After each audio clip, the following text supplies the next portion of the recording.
Aliabad municipal పరిధిలోని 7వ వార్డులో కౌన్సిలర్లకు తెలియకుండా గృహప్రవేశాలు చేస్తున్న చైర్మన్ శిరీష.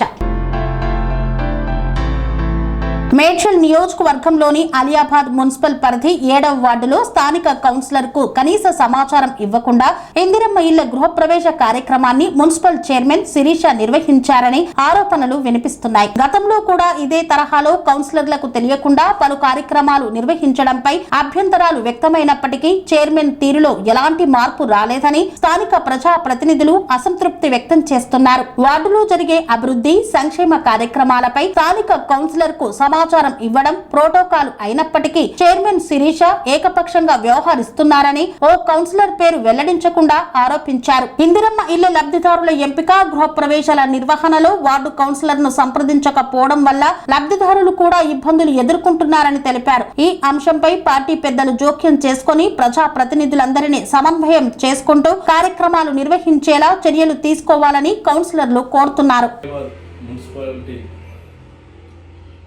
మున్సిపాలిటీ ఎన్నికై 4 నెలలు అవుతుంది. కొత్తగా ఎన్నికై ప్రతి ఒక్కరు నా 7వ వార్డులో స్టార్టింగ్ ఇందిరామ్మ ముగ్గు పోసినప్పుడు కూడా నాకు తెలియకుండా చైర్మన్ గారు వచ్చి ముగ్గు పోయడం జరిగింది.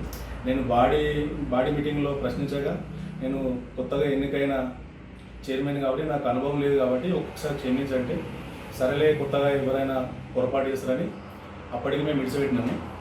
అదే రిపీట్గా మళ్ళీ జరుగుతుంది. నిన్న కూడా వచ్చి ఇందిరామ్మ ఇల్లు నాకు ఇంటిమేషన్ లేకుండా వచ్చి ఓపెన్ చేయడం జరిగింది.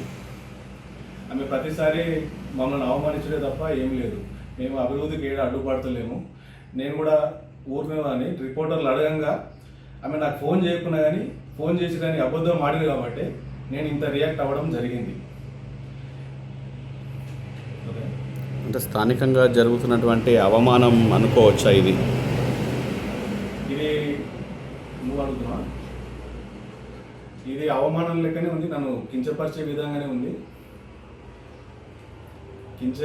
కించపరిచే విధంగానే చైర్మన్ గారు నడుచుకుంటున్నారు ప్రతిసారి. అంటే మీకు ఏ విధంగా కావాలనుకుంటున్నారు? అసలుకి పరిపాలన అభివృద్ధి కోరుకుంటున్నాం తప్ప ఇక వేరే ఏం కోరుకోవట్లేదు.